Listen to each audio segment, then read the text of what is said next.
अस्सलाम वालेकुम। Programme night addition में हम आपको खुशामदीद कहते हैं। नाजरीन, मुल्क भर में कोरोना वायरस के मरीज़ों की तादाद में हर आए दिन में इजाफा हो रहा है। वज़ीर आज़म इमरान खान ये कहते हैं कि पाकिस्तान के पास 25,000 मरीज़ संभालने के वसाइल हैं, लेकिन अगर ये तादाद 50,000 तक चली गई तो बहुत ज़्यादा मुश्किल हो जाएगी। पाकिस्तान में इस वक्त कोरोना से मुतासरा मरीज़ों की तादाद 2,300 तक पहुँच गई है। हुकूमत कोरोना वायरस का फैलाव रोकने के लिए इकदाम तो बहुत कर रही है, लेकिन ये भी कहा जा रहा है कि ये तादाद इसलिए भी कम आ रही है क्योंकि अभी पाकिस्तान के पास ज़्यादा टेस्ट करने की सलाहियत ही मौजूद नहीं है। अगर ज़्यादा टेस्ट किए जाएंगे तो ये तादाद बहुत हद तक बढ़ सकती है।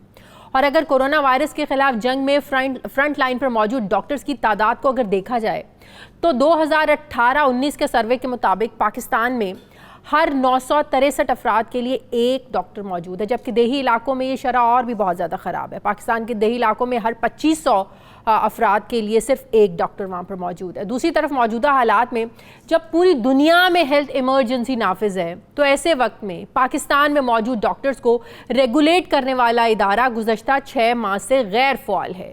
गुज़श्ता साल 20 अक्टूबर को सदर पाकिस्तान डॉक्टर आरिफ अलवी ने ऑर्डिनेंस नाफिज करते हुए पीएमडीसी को तहलील कर दिया था, जिसके नतीजे में पीएमसी के नाम से नए इदारे के क़याम की राह हमवार हो गई थी। पीएमडीसी की तहलील और पीएमसी यानी नए ऑर्डिनेंस के खिलाफ रजिस्ट्रार पीएमडीसी ने इस्लामाबाद हाई कोर्ट में दरख्वास्त दायर की थी, जिस पर इस्लामाबाद हाई कोर्ट ने 11 फरवरी 2020 को पीएमडीसी और इसके तमाम मुलाजिमीन को बहाल करने का हुक्म दिया था।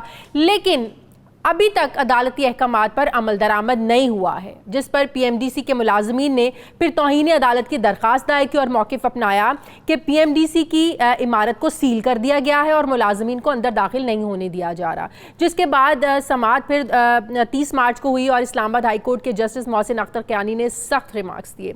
जस्टिस मोहसिन अख्तर क़यानी का ये कहना था कि हुकूमत अदालत की तौहीन कर रही है। वफाकी हुकूमत, वज़ीर आज़म और वज़ीर सेहत को शर्म आनी चाहिए। इमरजेंसी में वफाकी हुकूमत जो काम कर रही है वो तबाकुन है। अदालत का ये भी कहना था कि पीएमडीसी को इख्तियार है कि वो नए डॉक्टर्स की रजिस्ट्रेशन की दरखास्तें वसूल करे। नए डॉक्टर की रजिस्ट्रेशन पीएमडीसी का काम है। वजारत सेहत को नए डॉक्टर्स की रजिस्ट्रेशन का कोई इख्तियार नहीं है। 30 मार्च को भी अदालती अहकामात के बावजूद आज के दिन तक भी पीएमडीसी के किसी भी मुलाजिम को दफ्तर में दाखिल नहीं होने दिया गया है, जबकि इस वक्त पीएमडीसी के पास 15,000 से ज़ायद डॉक्टर्स की रजिस्ट्रेशन के लिए एप्लीकेशंस मौजूद हैं। लेकिन इदारा बंद होने की वजह से पीएमडीसी इस पर वर्किंग ही नहीं कर पा रही है, जबकि बैरून मुल्क भी हज़ारों डॉक्टर को बर वक्त रजिस्ट्रेशन रिन्यूअल ना होने की वजह से टर्मिनेशन होने का भी उनको जो है ना वो ख़तरा पैदा हो गया है उनके लाइसेंस का। सवाल ये है कि इस वक्त जब मुल्क में कोरोना से लड़ने के लिए डॉक्टर्स की ज़रूरत है, हुकूमत पीएमडीसी के मामले को आखिर क्यों इग्नोर कर रही है? और ऐसे वक्त में जब अदालत भी हुक्म दे चुकी है, हुकूमत इस पर इम्प्लीमेंट क्यों नहीं कर रही है? मुझे ज्वाइन किया है registrar PMDC brigadier retired doctor Hafizuddin साहब ने। अस्सलाम वालेकुम, बहुत शुक्रिया डॉक्टर साहब आपका। सबसे पहले तो सादा सा मेरा यही सवाल कि इस्लामाबाद के हाई कोर्ट के हुक्म के बावजूद बहाल नहीं किया गया है पीएमडीसी को। वजारत सेहत इस बारे में क्या मौक़िफ़ अपना रही है? मुलाजमीन भी ज़ाहिर नहीं जा रहे वहाँ पर। चलें, वो तो एक चीज़ समझ में आती है कि इस वक्त कोरोना की वजह से ज़्यादा लोगों को दफातर में काम करने की इजाज़त नहीं है, लेकिन एटलीस्ट हुकूमत की नीयत का इस तरीके से तो पता चल सकता है कि आपको ऑर्डर्स दे दें जी भी आप अपना काम जारी रखें वहाँ जाके। जी बहुत शुक्रिया, आपने मुझे मौका दिया। सबसे पहले तो मैं इस्लामाबाद हाई कोर्ट का बहुत मशकूर हूँ कि उन्होंने इंसाफ पे मबनी और मेरिट पे फैसला दिया, जिसके तहत पीएमडीसी को उन्होंने बहाल किया और तमाम मुलाजमीन को रीइंस्टेट किया। ऑनरेबल हाई कोर्ट के ऑर्डर्स के मुताबिक मैं मिनिस्ट्री ऑफ हेल्थ में गया। अच्छा। सेक्रेटरी हेल्थ साहब से मिला, जिन्होंने मुझे बहुत अच्छी तरह अटेंड किया और कहा कि आप अभी ठहर जाएं, हम आपको इन्फॉर्म करेंगे। ये मैं बात कर रहा हूँ जब 13 फरवरी को एक डिटेल्ड जजमेंट जारी हुई थी। अच्छा। उसके बाद हम इंतज़ार में रहे और हमें कोई ऐसी उन्होंने इंडिकेशन नहीं दी कि आएँ और अपने काम को संभाल लें। फिर हम कंटेम्प्ट में चले गए। कंटेम्प्ट में भी ऑनरेबल हाई कोर्ट इस्लामाबाद ने फिर यही फैसला दिया कि इसको फ़ौरन खोला जाए, डीसील किया जाए बिल्डिंग को, जिसको मिनिस्ट्री ने लॉक किया हुआ था और रजिस्ट्रार को बिठाया जाए और काम क्यों शुरू किया जाए। क्योंकि जैसे आपने अभी फरमाया है कि ऑफ कोर्स कोरोना क्राइसिस की वजह से काफ़ी डिफिकल्ट सिचुएशन है मुल्क में, हेल्थ प्रोफेशनल्स की, डॉक्टर्स की ज़रूरत है। बिल्कुल। जैसे आपने बताया कि 15,000 डॉक्टर्स ये वो हैं जो fresh medical graduates, medical and dental, जो तमाम मेडिकल एंड डेंटल कॉलेजेस से फाइनल ईयर एग्जाम पास करके बैठे हुए हैं और इंतजार में हैं कि उनको प्रोविजनल सर्टिफिकेट पीएमडीसी इशू करे ताकि वो फील्ड में आके काम कर सकें और इस कैंपेन में भी पार्टिसिपेट करें। लेकिन जब तक हमें फंक्शनल नहीं किया जाएगा, ऑपरेशनल नहीं किया जाएगा, हम कैसे ये इशू कर सकते हैं। इसके अलावा जो रिन्यूअल सर्टिफिकेट्स हैं, गुड स्टैंडिंग सर्टिफिकेट्स हैं, ये कई हजार हैं जो पेंडिंग पड़े हुए हैं। तो मेरी तो हुकूमत से पहले भी दरख्वास्त थी और फिर यही रिक्वेस्ट है कि जितना जल्द हो सके। हाँ बिल्कुल होना चाहिए। नए ऑर्डिनेंस में जो नया इम्तिहान मुतारिफ करवाया गया, अभी आप कह रहे हैं ना, एक बड़े ग्रेजुएट जो है ना वो स्टूडेंट्स पढ़े हुए हैं जिनकी आपने रजिस्ट्रेशन करनी है, पेंडिंग सारी आपके पास एप्लीकेशंस पड़ी हुई हैं, लेकिन जो नेशनल लाइसेंसिंग एग्जाम जो नए ऑर्डिनेंस में जो नया इम्तिहान ये मुतारिफ करवाया गया जिसका इत्तलाक मार्च 2020 मतलब कि जो महीना खत्म हुआ है, इसके बाद ग्रेजुएट होने वाले तमाम मेडिकल तलबा पर होना था। यानी मार्च 2020 में जो तलबा ग्रेजुएट हुए थे उनको अब हाउस जॉब शुरू करने के लिए एक आर्जी लाइसेंस दरकार होगा जिसे इस इम्तिहान के बाद हासिल किया जा सकेगा। तो हो सकता है कि हुकूमत उसी अपने ऑर्डिनेंस के तहत चाह रही हो कि जिनकी एप्लीकेशंस पेंडिंग पड़ी हुई हैं वो उनको जाके एप्लीकेशन देंगे, फिर उन्हें नया इम्तिहान पास करना होगा, फिर उनको जो है ना हाउस जॉब करने के लिए लाइसेंस मिलेगा। नहीं, वो तो ऑनरेबल इस्लामाबाद हाई कोर्ट की जजमेंट के अकॉर्डिंगली सारा उनके जो डिसीजंस थे, एक्शंस थे, वो अनलॉफुल डिक्लेयर हो चुके हैं। सही। तो वो अब ऐसा नहीं होगा। तो अब हुकूमत फिर अभी कंटेम्प्ट की जब आप लोगों ने दरख्वास्त दायर की उसके बाद फिर एक फैसला आया, फिर एक सख्त रिमार्क्स आए इस्लामाबाद हाई कोर्ट की तरफ से, उसके बाद वजारत सेहत का कोई मौक़िफ़ नहीं आया? नहीं, 30 मार्च को जब ये मौक़िफ़ आया था इस्लामाबाद हाई कोर्ट का, तो मुझे सेक्रेटरी हेल्थ के नुमाइंदे, सीनियर जॉइंट सेक्रेटरी साहब तशरीफ़ लाए थे। वो मुझे बिल्डिंग के अंदर लेके मुझे ऑफिस का उन्होंने राउंड कराया। अच्छा। और उसको फिर दोबारा सील कर दिया, लॉक कर दिया, और मुझे ये कहा गया कि आप दूसरे दिन नेक्स्ट मॉर्निंग ऑफिस में तशरीफ़ लें ताकि मोडालिटीज़ तय की जा सकेंगी, how to start the work. तो मैं उनकी हिदायत के मुताबिक 31 मार्च को गया। चूँकि कोरोना के वजह से सिचुएशन ऐसी है कि of course they were very busy. NDMA में गए हुए थे सेक्रेटरी साहब, मैं काफ़ी देर बैठा रहा, फिर पीएम ऑफिस गए हुए थे, मैं इंतज़ार करता रहा। I remained there for about almost 5 hours, लेकिन उस दिन फैसला नहीं हो सका। तो फिर मैं 1 अप्रैल को दोबारा मॉर्निंग में सेक्रेटरी हेल्थ साहब के पास गया, लेकिन अनफॉर्चुनेटली मेरी मुलाकात उनसे नहीं हो सकी। तो फिर जब आपको क्या लगता है हुकूमत जानबूझकर लिंक कर रही है? क्योंकि अगर हुकूमत की वाकई ये नियत हो कि इस्लामाबाद हाई कोर्ट के फैसले पर अमल करना है तो आपको गो हेड तो दे सकते हैं ना कि आप जो रजिस्ट्रेशन का अमल है वो आप शुरू करें। इस मौक़िफ़ का जवाब तो बेहतर है हुकूमत ही दे सकेगी, लेकिन मैं समझता हूँ कि उन पे प्रेशर भी बहुत है कोरोना की वजह से। Of course they are really busy और नेशनल क्राइसिस तो है। तो मैं ये और आपको बताता जाऊँ कि अंदरूनी मुल्क के अलावा बैरूनी मुल्क हमारे डॉक्टर्स जो हैं वो भी इंतज़ार में हैं। कई डॉक्टर्स ने मुझे फ़ोन किए हैं कि उनके कोर्सेज ट्रेनिंग जो है ना उनको कैंसिल कर दी गई है क्योंकि उनको टाइमली सर्टिफिकेट वो सबमिट नहीं कर सके। मतलब कुछ बच्चे जो ग्रेजुएट्स हैं हमारे, जो बाहर जाके एग्ज़ाम देते हैं, उसके लिए उनको एक गुड स्टैंडिंग सर्टिफिकेट चाहिए होता है, वो उस एग्ज़ाम में अपीयर नहीं हो सकेंगे।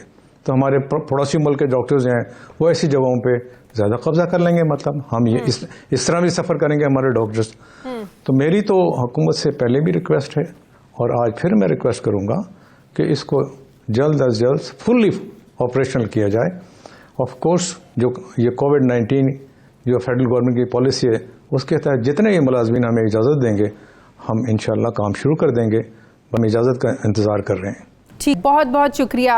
मेरे साथ इस वक्त डॉक्टर हफीज़ुर रहमान साहब मौजूद थे। बहुत शुक्रिया आपका। हमने कोशिश की कि वजारत सेहत के भी कुछ हुकाम से बात हो सके, लेकिन बहुत से लोग इस मामले पर बात करने से ही गुरेज़ा थे। लेकिन हम कोशिश करेंगे कि अपने आने वाले प्रोग्राम्स में इस इशू को मज़ीद उठाएँ और हुकूमत का जो मौक़िफ़ है वो भी जानने की कोशिश कर सकें। नाज़रीन, मुझे प्रोग्राम में एक ब्रेक लेनी है, वापस आते हैं छोटे से वक्फे के बाद।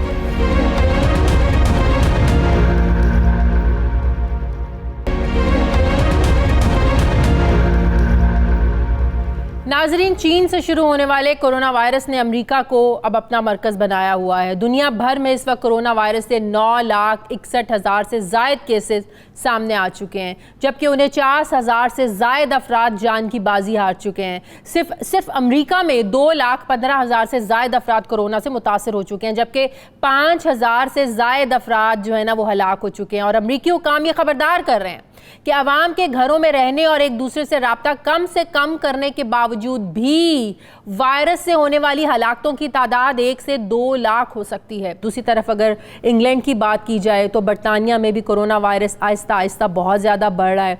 बरतानिया में वायरस से मुतासरा अफराद की तादाद 33,000 से तजावुज़ कर चुकी है, जबकि 3,000 के करीब अफराद इस वायरस से जो है ना वो हलाक हो चुके हैं। बरतानिया में रोज़ाना 10,000 अफराद की टेस्टिंग का अमल शुरू हो गया है। टेस्टिंग के दौरान तिब्बी अमले को तरजीह दी जा रही है, जबकि बरतानवी चीफ मेडिकल ऑफिसर का कहना है कि हालात को नॉर्मल होते हुए 6 माह का अरसा लग सकता है। और जो वज़ीर हाउसिंग है वहाँ के, वो ये कहते हैं कि लॉकडाउन को मज़ीद सख्त भी कर सकते हैं। माहिरीन के मुताबिक बरतानिया में लॉकडाउन की मुद्दत जून तक बढ़ सकती है। सारी सिचुएशन पर मैं बात करूँगी। अमेरिका में मुझे ज्वाइन कर रहे हैं वाशिंगटन से खुरम शहजाद और bureau chief London Ghulam Hussain Awan. आप दोनों का बहुत शुक्रिया। सबसे पहले खुरम, मैं आपसे बात करूंगी। बहुत हैरान कुन नंबर्स आ रहे हैं। अमेरिका के जो इफेक्टेड लोग हैं 2 लाख से ज़्यादा हैं, हलाकतें 4,500 हो गई हैं। माहिरीन जो वजूहात बता रहे हैं, क्या ये दुरुस्त है कि वहाँ पर भी ऐसे बहुत से मरीज़ हैं जिनमें अलामात नहीं ज़ाहिर हो रही हैं, जिसकी वजह से वो बहुत ज़्यादा लोगों में फैलता जा रहा है? मसलन अगर किसी शख्स में कोरोना वायरस मौजूद है लेकिन वो सिम्टम्स ज़ाहिर नहीं हो रहे हैं, तो वो अपने घर वालों को फिर आगे आगे इस तरीके से ये बढ़ता जा रहा है। तो ये तो बहुत ज़्यादा अलार्मिंग सिचुएशन। और अमेरिका में ऐसे केसेस की तादाद 25% हो गई है। जी, अगर आप इसकी ज़मीनी हक़ाइक़ की बात करें तो मैंने बहुत से पेशेंट से बात की है, जो कोरोना के पेशेंट से उनसे बात की है, तो उनका ये कहना है कि फर्स्ट अटेम्प्ट पे उनको जब वो हॉस्पिटल गए कि हमें सिम्टम्स आ रहे हैं, तो उन्हें फ्लू की दवाई देके घर भेज दिया गया, क्योंकि हॉस्पिटल्स के पास इनफ स्टाफ नहीं है, इनफ इक्विपमेंट्स नहीं है, इनफ स्पेस नहीं है कि सारे पेशेंट को अकोमोडेट कर सके। तो पेशेंट को फर्स्ट अटेम्प्ट पे घर भेज दिया जाता है, और दूसरे अटेम्प्ट में अगर वो 3 दिन के बाद या 4 दिन के बाद अगर पेशेंट जो सीवियर कंडीशन के साथ एम्बुलेंस के साथ आता है तो उनको अकोमोडेट किया जाता है। तो इस वजह से भी कि जब पेशेंट के साथ सिम्टम्स हैं और उनको घर भेज दिया जाता है तो वो स्प्रेड करता है इस सारे वायरस को। और दूसरी तरफ अगर आप न्यूयॉर्क की बात करते हैं तो न्यूयॉर्क के अंदर इस वायरस के साथ घर भेजने की वजह हॉस्पिटल में बेड्स नहीं है, जगह नहीं है, इस चीज को अवॉइड कर रहे हैं वहां पर भी डॉक्टर्स।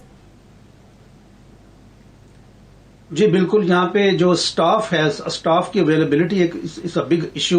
अभी स्टेट डिपार्टमेंट ने सारे मुल्क की सारे जो दुनिया के अंदर जो एम्बेसीज है उनको कहा है कि किसी भी मेडिकल डॉक्टर ने अगर अमेरिका आना है तो इस वक्त वो अप्लाई कर सकता है और उसे डॉक्टर का जो स्पेशल वीजा है उसके साथ यहाँ पे लाया जाए, क्योंकि स्टाफ की यहाँ पे बहुत कमी है।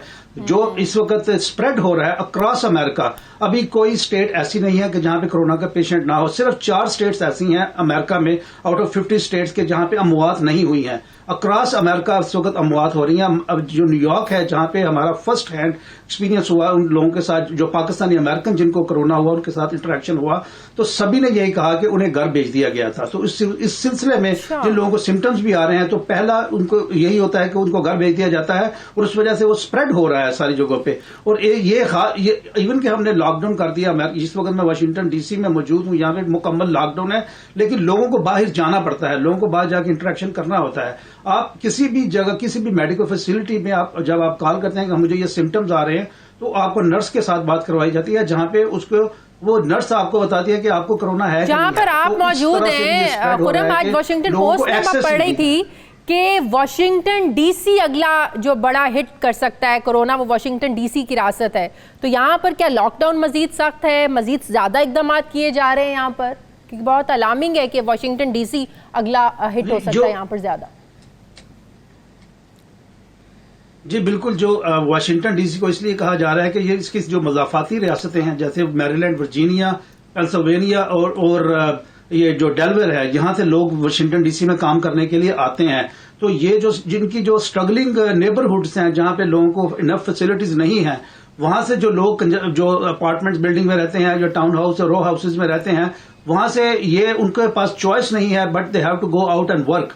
तो उस वजह से ये 5 स्टेट्स का जो इस वक्त एक मरकज है वाशिंगटन डीसी, वहां पे ये कहा जा रहा है कि क्योंकि ये सारे लोग यहाँ पे काम कर रहे थे, अब वो वहां पे नहीं आ रहे, तो उस वजह से इन स्टेट्स के साथ इंक्लूडिंग डीसी, इन स्टेट्स के अंदर भी बहुत बड़ी तादाद में पेशेंट सामने आएंगे जैसे जैसे टेस्ट की मिकदार बढ़ेगी। ये एक ऐसा वक्त था कि अगर हालात नॉर्मल होते तो इलेक्शन कैंपेन थी जो है वो शुरू हो चुकी हुई होती। तो अब से बहुत से अब खदशात जाहिर किए जा रहे हैं कि हालात को संभलते संभलते 5 से 6 महीने लग सकते हैं। तो ये भी कुछ लोग कह रहे हैं कि हो सकता है कि इलेक्शंस एक्सटेंड हो जाएं, डेट आगे कर दी जाए, मुलतवी हो जाए। क्या ये भी कुछ बातें हो रही हैं वहां पर?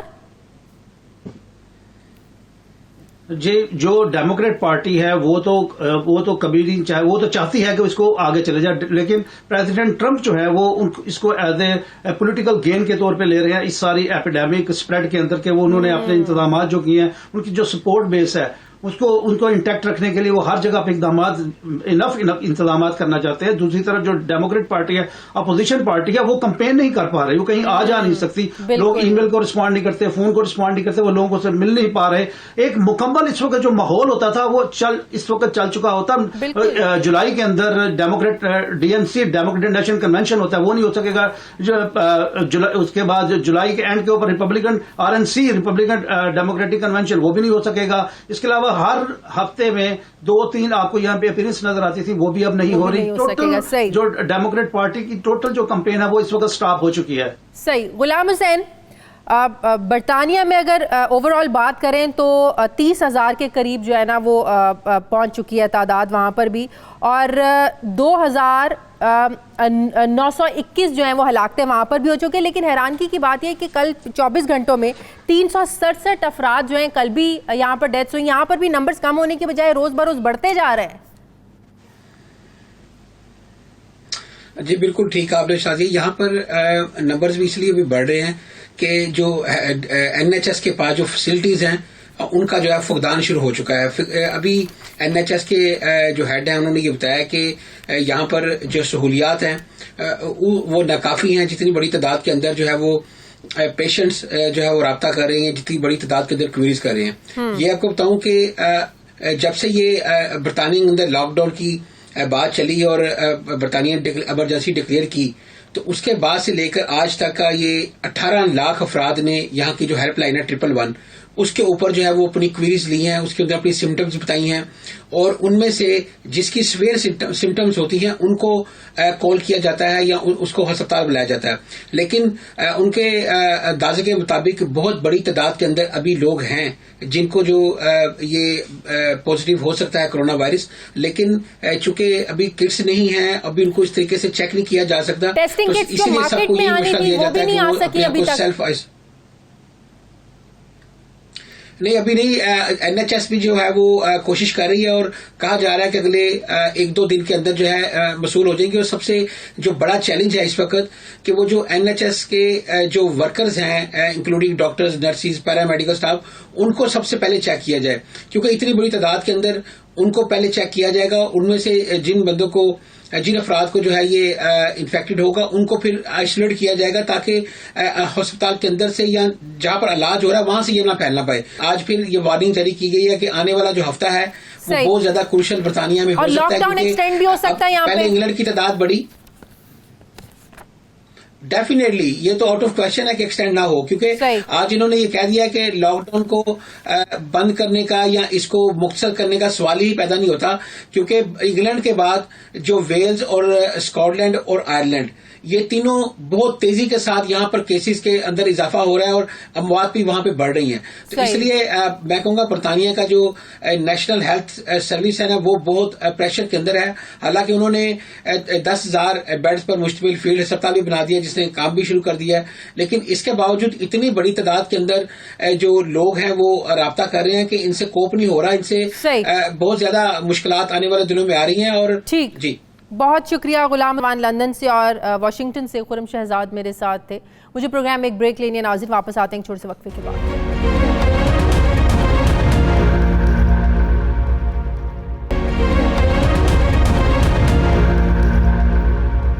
नाज़रीन, दुनिया भर में लोग अपनी पसंदीदा शख्सियात को, सेलिब्रिटीज़ को फॉलो करते हैं, उनके मैसेजेस को संजीदा लेते हैं और ख़ास तौर पर ऐसे क्राइसिस में जब कोरोना का एक अज़ाब पूरी दुनिया पर पड़ा हुआ है, ऐसे में जो सेलिब्रिटीज़ होती हैं इनका किरदार बड़ा अहम होता है ऐसे बहरानों में, चाहे उन सेलिब्रिटीज़ का ताल्लुक शोबिस से हो, क्रिकेट से हो या सियासत से हो। मौजूदा सूरत हाल में पाकिस्तान की जो फ़नकार बरादरी है, जो एक्टर एक्ट्रेसेस हैं, मौजूदा हालात में आम शहरियों खुसूसन गरीबों की इमदाद करने के लिए ये लोग भी बहुत ज़्यादा एक्टिव हैं और हर मुख्तलिफ तरीके अपना कर गरीब आवाम को इस मुश्किल वक्त में कुछ रिलीफ देने की कोशिश कर रहे हैं। वज़ीर-ए-आज़म इमरान खान के कोरोना वायरस रिलीफ फ़ंड में अतियात की वसूली गुज़श्ता रोज़ से शुरू हो गई थी और वज़ीर-ए-आज़म इमरान खान ने अवाम से ये अपील की थी कि वो इसमें बढ़ चढ़ कर हिस्सा लें, जिसके बाद शोबिस से ताल्लुक़ रखने वाली कई नामवर शख्सियात इस फंड में जो है ना वो अतियात जमा करवा रही हैं। अदाकार हमायूं सईद हैं, माहिरा खान है, अली ज़फ़र जैसी शख्सियात शामिल हैं, जबकि मुख्तलिफ अदाकारों की जानिब से अवाम को मोटिवेट करने के लिए भी जो है ना वो सोशल मीडिया पर मैसेजेस दिए जा रहे हैं। लेकिन एक और बड़ा अहम फैक्टर ये है कि एक जो शोबिज़ इंडस्ट्री का कुछ तबका है वो ये कह रहा है कि आप लोगों की इमदाद ज़रूर करें, लेकिन ऐसे वक्त में प्लीज़ उसे अपनी पब्लिसिटी के लिए यूज़ नहीं करें। मसलन मारूफ अदाकार हैं फैसल कुरैशी, उन्होंने ये लोगों से दरख्वास्त की है कि वो ज़रूरतमंदों की मदद करते हुए उनकी मजबूरी को पब्लिसिटी स्टंट ना बनाएं। मारूफ अदाकारा नीलम मुनीर ये कहती हैं कि हमें लोगों की इज़्ज़त नफ्स का ख्याल रखते हुए उनकी मदद करनी चाहिए। महवी शयात ने अवाम से दरख्वास्त करते हुए कहा है कि बराए मेहरबानी ज़िम्मेदारी का मुजाहरा करें, क्योंकि हमारी ज़रा सी लापरवाही जो है वो लातादाद ज़िंदगियों को ख़तरे में डाल सकती है। फ़नकार ऐसे हालात में कैसे हुकूमत के साथ चलते हुए मज़ीद लोगों की जो है वो मदद कर सकते हैं, अपना मज़ीद अपने रोल को कैसे बढ़ा सकते हैं, इस पर आज बात करने के लिए मुझे ज्वाइन किया है शोबिज़ इंडस्ट्री का एक बड़ा नाम है, अदाकार हैं, हिदायतकार हैं, जावेद शेख साहब। अस्सलाम वालेकुम, बहुत बहुत शुक्रिया जावेद शेख साहब, आपने मुझे वक्त दिया। जावेद साहब, वालेकुम अस्सलाम। जैसे कि मैं भी अपने इंट्रो में भी कह रही थी, जब दुनिया में ऐसे क्राइसिस आते हैं तो मुल्क की सेलिब्रिटीज़, चाहे उनका क्रिकेट से ताल्लुक़ हो, शोबिस से हो, सियासत से हो, बड़ा आगे आगे बढ़कर जो है ना वो लोगों को हेल्प करने के लिए आगे आती हैं। लोग ज़ाहिर है उनकी सुनते भी हैं, उनके मैसेजेस को सीरियस लेते हैं, उनकी मोटिवेशन बड़ा एक इंपॉर्टेंट रोल प्ले करती है लोगों को गाइड करने में। अब जो मौजूदा क्राइसिस है इसमें जो शोबिस इंडस्ट्री है, क्या आप लोग इनफरादी तौर पर अपने अपने ताईं जो है वो लोगों को हेल्प आउट करें, या शोबिस इंडस्ट्री ने कोई इज्तिमाई तौर पर भी कुछ करने का प्लान बनाया ताकि ज्यादा से ज्यादा लोगों को हेल्प किया जा सके? मैं समझता हूँ कि ये हमेशा ही फनकार बरादरी ने जब भी कोई पाकिस्तान में क्राइसिस आया उसमें पेश रहे हैं, और ज़रूरी नहीं है कि कोई क्राइसिस हो तो तब पेश होते हैं। इस वक्त भी बहुत से फनकार हैं जो बहुत से पाकिस्तान के फलाई इदारे जो हैं उनके साथ मिल के काम कर रहे हैं, और वो दुनिया के हर कोने में जाते हैं उनकी चैरिटीज़ के लिए। जब भी कोई फलाई इदारा उनको बुलाता है और वो ज़रूर हाजिर होते हैं। मैं भी बहुत सालों से ये काम कर रहा हूँ, और हाल ही में मैं लंदन में था और मैं 15 तारीख को लंदन से वापस आया हूँ। वो शौकत खानम की चैरिटी के लिए गया हुआ था, तो उसके बाद मैंने अपने आप को खुद ही सेल्फ क्वारंटीन कर लिया। तो हम हमेशा हमारे लोगों ने इसमें बढ़ चढ़ कर हिस्सा लिया है। इंडिविजुअली भी लोग अपनी अपनी जगह कर रहे हैं, सब कर रहे हैं, क्योंकि मसला ही ऐसा है और गंभीर मसला है और सीरियस है बहुत, और वो हमारा साथ देना बहुत ज़रूरी है। और हमें लोग प्यार करते हैं, हमें चाहते हैं, और हम अब हमारी जिम्मेदारी है कि इस वक्त में उनका साथ दें। तो ये 2-3 चीजें जो नीलम मुनीर, महविश हयात और फैसल कुरैशी वाली बात है वो बिल्कुल ठीक है, बिल्कुल ठीक है। कोई जब खुदा की राह में आप कुछ करते हैं तो उसका पब्लिसिटी स्टंट नहीं होना चाहिए। वो कहते हैं ना कि यही मैं पूछने लगी थी कि अगर कोई किसी को हेल्प करना है तो कैमरे के साथ करना जरूरी होता है क्या? कैमरे के बगैर भी हो सकता है? उसका कोई फायदा नहीं, उसका कोई फायदा नहीं है, उसका कोई फायदा नहीं है, क्योंकि आपने जो करना है वो अल्लाह के लिए करना है और अल्लाह के लिए कैमरा जरूरी नहीं है। अच्छा, आपके ख्याल हुकूमत सिंध ने ज़ाहिर है बहुत ज़बरदस्त इकदाम किए हैं। सबसे पहले हुकूमत सिंध ने इकदाम किए, चाहे वो लॉकडाउन को लेकर हो, तालीमी इदारों को बंद करने का हो। अब कल 3 घंटों के लिए मुकम्मल लॉकडाउन होगा, लेकिन लोगों की हेल्प को लेके मैं आज सोशल मीडिया पर बहुत सी ऐसी वीडियोज़ देख रही थी, औरंगी टाउन और कराची के बहुत से ऐसे इलाके हैं, यकीन करें लोग रो रो के कह रहे थे हमारे तक अभी तक राशन नहीं पहुँचा है, कोई आके हमारी हेल्प करे। तो ऐसे वक्त में ज़ाहिर है हुकूमत पर हर वक्त तनकीद नहीं हो सकती है। हुकूमत इस वक्त और बड़े चैलेंजेस से निपट रही है, तो ऐसे में आप लोगों से ये अपील कर सकते हैं कि कुछ करें कि ऐसी जगह पर जहां पर अभी तक लोगों को कुछ नहीं मिल रहा है, वो राशन के लिए रो रहे हैं, तरस रहे हैं, तो उन लोगों को हेल्प आउट किया जा सके।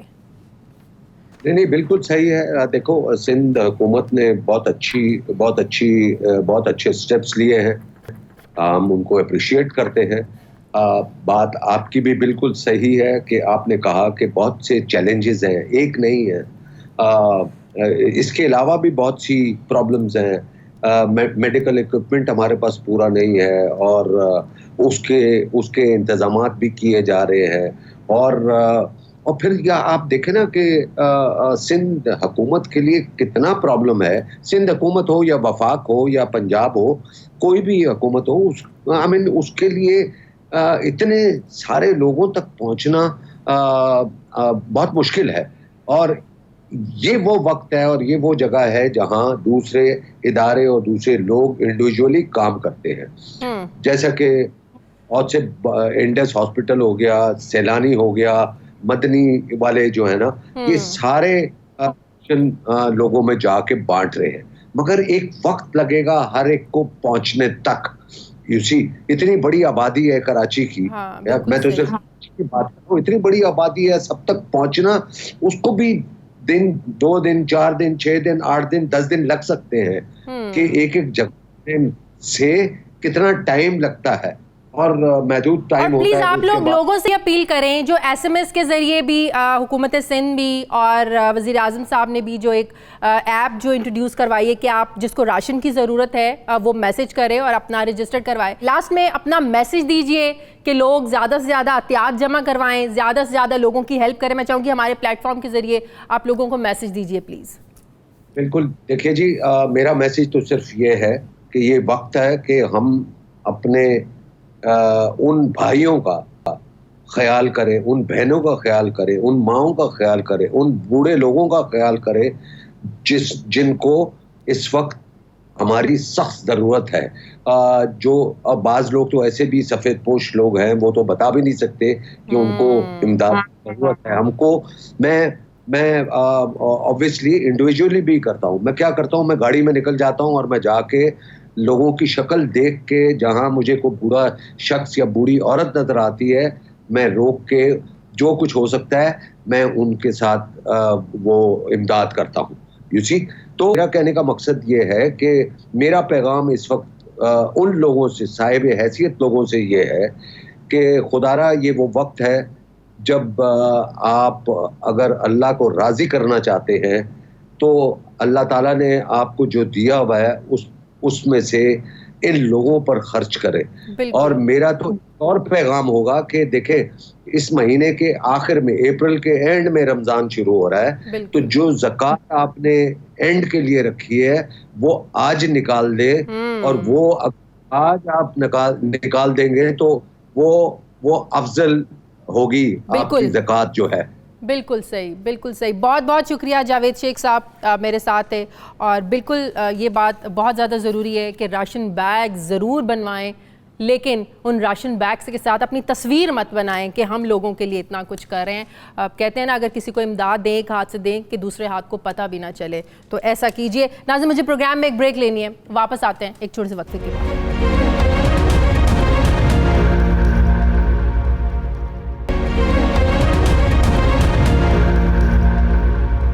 नाज़रीन, वफाकी हुकूमत ने दीगर सरकारी इदारों में इस्लाहात के साथ स्टेट बैंक ऑफ पाकिस्तान को खुद मुख्तार बनाने के नाम पर SBP एक्ट 1956 में बड़ी तरमीम करने का फैसला किया है। ज़राए का ये दावा है कि नई तरमीम में ब्यूरोक्रेट्स को governor state of bank Pakistan तैनात करने पर पाबंदी आयद की जा रही है।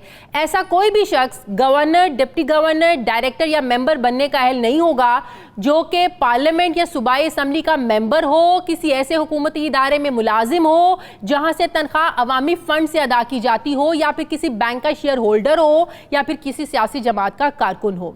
ऐसे तमाम अफराद नए कानून के तहत गवर्नर या डिप्टी गवर्नर के अहदे पर फाइज नहीं हो सकेंगे। स्टेट बैंक ऑफ पाकिस्तान तरमीमी एक्ट 2020 के नाफिज होते वक्त बैंक की जानिब से वफाकी और सूबाई हुकूमतों की जिम्मेदारियों से मुतालिक जारी की गई गारंटियों में इजाफा नहीं किया जा सकेगा, जबकि गारंटियों को उन्हीं शराइत और जवाबित के तहत रूल ओवर किया जा सकेगा जिसके तहत गारंटी जारी की गई थी। ज़राए से मिलने वाले इत्तलात के मुताबिक पाकिस्तान रेलवे के जिम्मे वाजिबुल अदा अरबों रुपए के ओवरड्राफ्ट रकम को 8 साल के तवील मुद्दती कर्ज में तब्दील कर दिया जाएगा।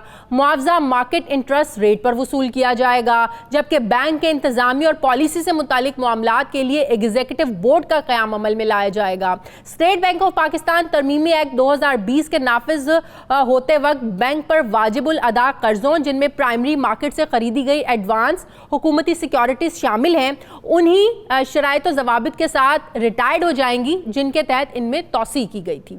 ज़राए का यह भी दावा है कि नए कानून के तहत बैंक वफाकी हुकूमत, सूबाई हुकूमत, हुकूमती इदारों की जानिब से जारी करदा सिक्योरिटीज प्राइमरी मार्केट से नहीं खरीद सकेगा, जबकि बैंक वफाकी हुकूमत, वफाकी सूबाई हुकूमत, हुकूमती इदारों की जानिब से किसी भी कर्ज, एडवांस और सरमायाकारी की गारंटी नहीं देगा। इस सारी सूरत हाल में एक और हैरानकुन बात यह है कि वजारत खजाना ने स्टेट बैंक ऑफ पाकिस्तान के मातहत rural credit fund, industrial credit fund, loan guarantee funds और एक्सपोर्ट क्रेडिट फंड्स को खत्म करने की भी सिफारिश की है। ज़राए का ये दावा है कि यह स्टेट बैंक ऑफ पाकिस्तान को यह खुद मुख्तारी आलमी मालियाती इदारों के मुतालबे पर, उनके प्रेशर पर यह सब कुछ किया जा रहा है। मैं बात करूंगी, मुझे ज्वाइन किया है इस्लामाबाद के ब्यूरो चीफ सुहेल भट्टी ने। बहुत शुक्रिया सुहेल आपका। सुहेल भट्टी, सबसे पहले तो ये बताइएगा, क्या वाकई अब ये समझ लिया जाए कि हुकूमत ने स्टेट बैंक की मजीद जो खुद मुख्तारी का फैसला किया है, बहुत ज़्यादा IMF का प्रेशर था इस हवाले से?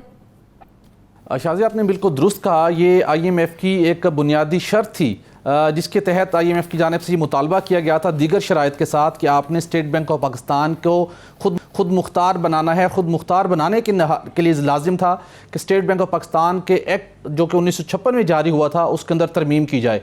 अगरचे हम देखते हैं कि वफाकी हुकूमत की जानिब से जब से IMF का प्रोग्राम शुरू हुआ तो गुज़श्ता 8 माह के दौरान वफाकी हुकूमत को बहुत से सख्त इकदाम उठाना पड़े, चूँकि मजबूरी थी। IMF से हमने कर्ज़ लिया और उस कर्ज़ के लिए IMF ने बहुत सी शराइत तय की थी, जिसकी नतीजे में अवाम की पहले मुश्किलात में काफ़ी इजाफा हुआ।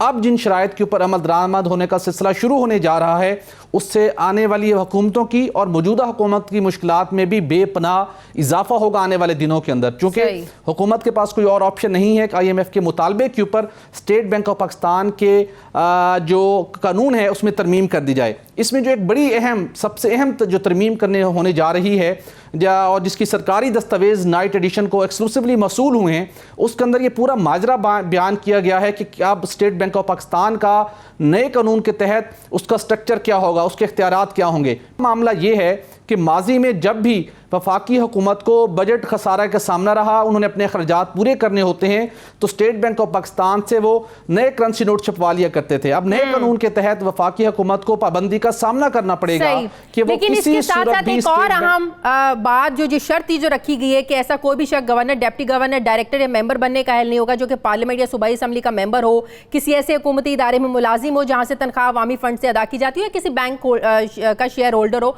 या किसी सियासी जमात का कारकुन हो। तो इससे साफ वाज़ेह नहीं हो जाता कि प्लानिंग है, ये जो लोग लगाए जाएंगे ये बाहर से लाए जाएंगे?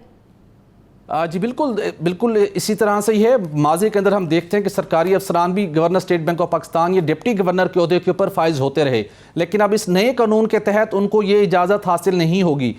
सिर्फ ये नहीं बल्कि कोई भी ऐसा शख्स जिसकी किसी सियासी जमात से वाबस्तगी हो, उसके लिए भी state bank governor state bank और डिप्टी गवर्नर स्टेट बैंक के ओहदे के ऊपर फाइज होने की अहलियत ख़त्म कर दी गई है। इनकी ख़त्म कर दी जाएगी नए कानून के मुताबिक, जो कि अब असम्बली काबीना को अरसाल कर दी गई है हतमी मंजूरी के लिए। साथ साथ ये भी कहा गया कि कोई ऐसा फ़र्द जिसकी क्वालिफिकेशन हो, रेलिवेंट एक्सपीरियंस हो, लेकिन वो किसी बैंक का किसी निजी बैंक में वो शेयर होल्डिंग रखता हो, उसको भी ये इख्तियार नहीं होगा। इनडायरेक्टली राह हमवार की जा रही है कि IMF से के ज़ेर असर काम करने वाले लोगों को यहाँ पर लाकर लगाया जाए। जी बिल्कुल, जब इस तरीके से जो नई कानून में तरमीम की जा रही है, उसके नतीजे में इनडायरेक्टली ऐसा रास्ता खोला जा रहा है जिसके नतीजे में वो तमाम लोग जो किसी ना किसी तरीके से IMF के आलमी मालियाती इदारों के काबिल एतमाद लोग होंगे, उनके मुख्तलिफ जगहों पे काम करने वाले लोग होंगे, उनके लिए ये रास्ता हमवार हो जाएगा। और सबसे बड़ी एक और ख़बर हम अपने नाज़रीन के साथ शेयर करते जाएं, इस वक्त गवर्नर और deputy governor state Bank of Pakistan की मुद्दत मुलाजमत है 3 साल के लिए। नए कानून के तहत गवर्नर और डिप्टी गवर्नर को 5 साल के लिए तैनात किया जा सकेगा। इस ओहदे के ऊपर 5 साल तक वो तैनात होंगे। हुकूमत की मुदाखलत या हुकूमत की उसके अंदर मुल्की सूरत हाल के पेश नज़र कभी कभार हुकूमत जो रोल प्ले करती है, वो रोल इंतहाई महदूद और ख़त्म होकर रह जाएगा। और सबसे बढ़कर IMF की तर्ज के ऊपर स्टेट बैंक ऑफ पाकिस्तान के अंदर अब एग्जेक्टिव बोर्ड भी होगा पैरेलल। एक जानिब बोर्ड ऑफ डायरेक्टर होगा और दूसरी जानिब एग्जेक्टिव बोर्ड ऑफ डायरेक्टर होगा, जिसके पास मॉनिटरी पॉलिसी से मुतल्लिक बहुत स्ट्रॉन्ग इख्तियारात होंगे। इस एग्जेक्टिव बोर्ड के पास अपने लिए कवायद और ज़वाबित भी खुद बनाएगा कि उसके इख्तियारात क्या हैं। एक जानिब स्टेट बैंक ऑफ पाकिस्तान का 8 रुकनी बोर्ड ऑफ डायरेक्टर होगा, जिसके अंदर वफाकी और सूबाई सतह से ऊपर नुमाइंदे होंगे। दूसरी जानिब पैरेलल एक बहुत मजबूत एग्जेक्टिव बोर्ड होगा, जहां पर प्रोफेशनल्स अपॉइंट होंगे और वो स्टेट बैंक ऑफ पाकिस्तान और पाकिस्तान की मार्केट से मुतल्लिक फैसले करने के अंदर आज़ाद होंगे। ये बड़ा मुश्किल होगा आने वाली हुकूमतों के लिए भी और मौजूदा हुकूमत के लिए भी, जब वहाँ पर एग्जेक्टिव बोर्ड भी मौजूद होगा बोर्ड ऑफ डायरेक्टर्स के साथ साथ। इसके साथ अगर हम एक और बड़ा इंपॉर्टेंट बताएं कि इस वक्त वफाकी हुकूमत 5 प्रोग्राम्स मुख्तलिफ रन कर रही थी स्टेट बैंक ऑफ पाकिस्तान के ज़रिए से, जिसमें रूरल क्रेडिट फंड था, जिसके अंदर इंडस्ट्रियल क्रेडिट फंड था, जिसके अंदर लोन गारंटी फंड था, उसके साथ एक्सपोर्ट क्रेडिट फंड था। ये तमाम फंड्स हुकूमत को मुख्तलिफ सनतों को मुख्तलिफ शोबों को फैसिलिटेट करने के लिए स्टेट पाकिस्तान में कायम किए मतलब ये कि अब स्टेट बैंक ये फैसिलिटेशन जो है ये फराम नहीं करेगा, ये फैसिलिटी नहीं देगा। अब हुकूमत चाहे तो इसे कंटिन्यू करे या ना करे। बहुत बहुत शुक्रिया सुहेल भट्टी मेरे साथ हैं। नाज़रीन, हमारे आज के प्रोग्राम का एडिटोरियल। नाज़रीन, कोरोना वायरस के पेश नज़र लॉकडाउन से मुतासरीन के लिए हुकूमत ने एहसास इमरजेंसी कैश प्रोग्राम पर SMS सर्विस का इजरा कर दिया है। इस प्रोग्राम के ज़रिए 1 करोड़ 20 लाख ख़ानदानों की कफ़ालत की जाएगी। मुस्तहिकीन जो हैं ये 8171 पर SMS भेजकर प्रोग्राम में शामिल हो सकेंगे और अहलियत के म्यार पर पूरा उतरने वालों को 4 माह में 12,000 रुपये दिए जाएंगे। रजिस्ट्रेशन के लिए 8171 पर शनाख्ती कार्ड नंबर बगैर स्पेस के भेजना होगा। SMS भेजने पर उन्हें एक जवाबी SMS भी मौसूल होगा कि वो किस तरीके से रकम को वसूल कर सकते हैं। अगर उनकी डेटाबेस में निशानदही नहीं होगी तो उन्हें मुतल्लिका ज़िले इंतज़ामिया जो है उससे रब्ता करने की हिदायत की जाएगी, जबकि उनकी अहलियत के बारे में भी SMS के ज़रिए ही बताया जाएगा। इस हवाले से वज़ीर-ए-आज़म की मुआविन खुसूसी डॉक्टर सानिया निश्तर ये कहती हैं कि ये प्रोग्राम उनके लिए है जिनके मौशी हालात कोरोना वायरस की वजह से बुरी तरीके से मुतासर हुए हैं, जिनमें दिहाड़ीदार अफराद और मजदूर तबका जो है ये सर फहरिस्त हैं, जो घरों में महसूर हैं और 2 वक्त की रोटी भी नहीं कमा पा रहे हैं। सानिया निश्तर के मुताबिक जिन अफराद के कवायद की तस्दीक कौमी समाजी मौशी सर्वे के आदाद शुमार से ना हो सकेगी, उनको ज़िले इंतज़ामिया से रब्ता करना होगा। मुस्तहिकीन की अहलियत का म्यार भी मुकर्रर किया जाएगा। दर्जा बंदी के तहत 2 तरह से ज़रूरतमंद अफराद की निशानदेही की जाएगी। पहले दर्जे में वो मुस्तहिकीन जिनकी शनाख्त कौमी समाजी और मौशी सर्वे की बुनियाद पर की जाएगी। दूसरे दर्जे में वो लोग शामिल होंगे जो इस सर्वे में शामिल नहीं हैं और सर्वे के मुताबिक अहल नहीं हैं। फिर उनके कवायद तस्दीक के लिए मुतल्लिका ज़िलों को भिजवाए जाएंगे। हुकूमत का ये जो इक़दाम है ये यकीनन काबिल तहसीन तो है, लेकिन बहुत ज़्यादा पेचीदा अमल भी है। ये किसी शख्स के अहल होने या ना होने का तयन करने में यकीनन बहुत वक्त दरकार होगा, जिससे एक जो गरीब आदमी जो इस क्राइसिस से पिस रहा है उसका बहुत ज़्यादा नुकसान हो जाएगा। कौमी समाजी और मौशी सर्वे कितना अपडेटेड है, इस हवाले से बहुत सारे खदशात मौजूद हैं। हुकूमत को चाहिए कि इस प्रोसेस को बड़ा सादा बनाए ताकि अवाम समझ सकें और कोई तेज़ तर तरीके से अहले अवाम जो हैं इनकी मदद हो सके। और इस सारे अमल को शफाफियत से भी करना बहुत ज़्यादा ज़ाहिर ज़रूरी भी है और हुकूमत के लिए बहुत बड़ा चैलेंज भी है। इसलिए हुकूमत को चाहिए कि इस अमल को जितना हद तक हो सकता है इसको आसान बनाए ताकि इस मुश्किल वक्त में गरीबों की जल्द से जल्द मदद हो सके। नाज़रीन, ये था हमारा आज का प्रोग्राम के लिए हमें फीडबैक ज़रूर दीजिएगा। मेरी आपसे मुलाकात होगी पीर वाले दिन। अपना ख्याल रखिएगा। मुझे इजाज़त दीजिए। अल्लाह हाफ़िज़।